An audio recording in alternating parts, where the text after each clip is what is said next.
महाराष्ट्र में कैप्टन अशोक खरात की जो बातें सामने आ रही हैं उभर करके, इतना बड़ा सेक्स स्कैंडल, उसमें यदि अशोक खरात को पकड़ा जाता है, उसको सज़ा होती है, तो उतनी ही सज़ा उसकी मुख्य सेविकाओं को भी होनी चाहिए, जो कि उनसे पुराने समय से जुड़ी हुई हैं, जो कि फंसा के और औरतों को उन तक पहुंचाती हैं, और उन औरतों को भी सज़ा देनी चाहिए।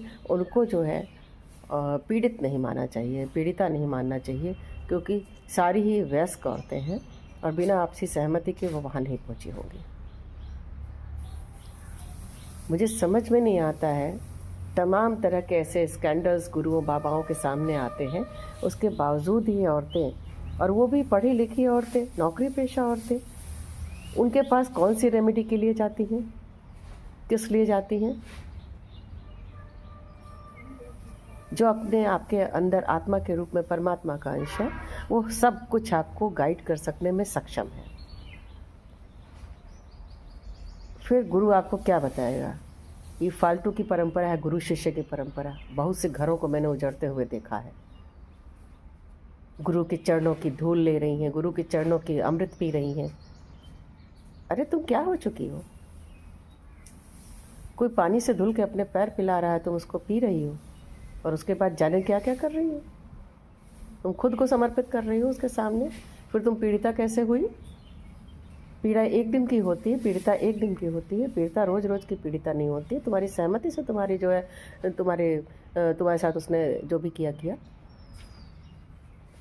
पूरी तरह से दोनों ही पक्षों को, यदि समाज को बचाना है, यदि घरों को टूटने से बचाना है, तो ऐसे गुरुओं की गहन छानबीन हमेशा होते रहने चाहिए। और जिसको जो भी इनको महिमा मंडन इनका करे, वो सारे लोगों को सज़ा मिलनी चाहिए, जो कि समाज को इस तरह से दूषित कर रहे हैं और घरों को तोड़ रहे हैं। अशोक खरात ही दोषी नहीं है, उसके साथ में जितनी भी मुख्य औरतें इतने वर्षों से क्या कर रही थी वहाँ पे? अपनी सहमति से ही तो ऐसा कर रही थी। और शर्म नहीं आती? एक पुरुष जहाँ आपको पता है कि सैकड़ों नारियों के साथ ऐसा कर रहा है, उसके साथ आप संभोग कर रही हैं, उसके साथ आप तमाम तरह की गंदी हरकतें कर रही हैं, तो मतलब है आप भी जो है गंदी भावनाओं से, काम वासना से पीड़ित हैं। आप पीड़ित कहाँ से हुई? उसके द्वारा पीड़ित तो नहीं हुई। पूरी तरह से सरकार को इस पर भी कानून बनाना चाहिए, और सारे आश्रमों की, मैं कहूँगी सारे आश्रमों की बिल्कुल पूरी तरह से जांच होनी चाहिए। हिंदुओं के हों, मुस्लिमों के हों, सिखों के हों, ईसाइयों के हों। सिखों के यहाँ तो खैर कभी भी ये सब कुछ सुनने को जल्दी से नहीं आता है, एक आधा ही केस ऐसा आया, लेकिन जो है कड़ाई से छानबीन हो। ये गुरु शिष्य परंपरा बड़ी घातक है, खासकर महिलाओं के सिलसिले में।